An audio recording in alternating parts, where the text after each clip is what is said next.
ஒரு நாள் திடீர்னு வந்து நான் ஹீரோ ஆகணும் ப்ரோ அப்படின்னு சொல்லிட்டு நான் பண்ணுறா அப்படின்னு சொல்லிட்டு இந்த கதைலாம் முன்னாடி சொல்லியிருக்கேன். ஸோ நாங்கள் ட்ராகனோட 100th டே பற்றி நாங்கள் நினச்சி பார்த்தோம். கண்டிப்பாக 100th டே வரும், அந்த இதில் வந்து எல்லாரையும் மீட் பண்ணுவோம், அதெல்லாம் நாங்கள் நினச்சோம். அதெல்லாம் நடக்குது. நினச்சது மட்டும் இல்லை, அதுக்காக நிறையா உழைச்சிருக்கோம். அதுதான் இந்த ஸ்டேஜ். அண்ட் எனக்கு ரொம்ப ஆசை, அவன் என்ன சொல்கிறது, அவன் ஃபேன்ஸ்லாம் வந்துட்டு ஒரு நாள் க்ரௌடு பெருசாக பார்ப்போம் அப்படின்னும் போது இன்றைக்கி இவ்வளோ ஃபேன்ஸ் வந்திருக்கீங்க, உங்களுக்கு பெரிய தேங்க்யூ. லவ் டுடேயில் இருந்ததை விட இன்னைக்கு நிறைய ஃபேன்ஸ், எக்கச்சக்க ஃபேன்ஸ் வேறு வேறு ஊர்லேருந்து வந்திருக்கீங்க.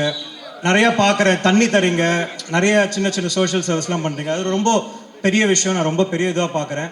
அடுத்த படத்துக்கு இன்னும் ஃபேன்ஸ் நிறைய பேர் கூடுவோம், அப்புறம் இன்னும் கொஞ்சம் அதிகமாகிட்டே போவோம்.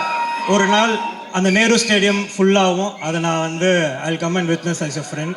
அண்ட் வந்திருக்கவங்க எல்லாருக்கும் நன்றி. அதை தாண்டி ஆங்கரிங் பண்ணவங்க, இந்த எனக்கு ரொம்ப ஹாப்பி. இங்கே இருக்கிற அந்த ரெயின்மேன்லேருந்து எங்கள் ஆஃபீஸ் பாய்லேருந்து எல்லாருக்கும் அந்த ஷீல்ட் போகிறது ரொம்ப, I think this is the moment we all waited for. And ஒரு மன நிறைவோட ட்ராகனோட ஜேர்னியை நான் கம்ப்ளீட் பண்ணுறதுன்னு நினைக்கிறேன். Thank you so much.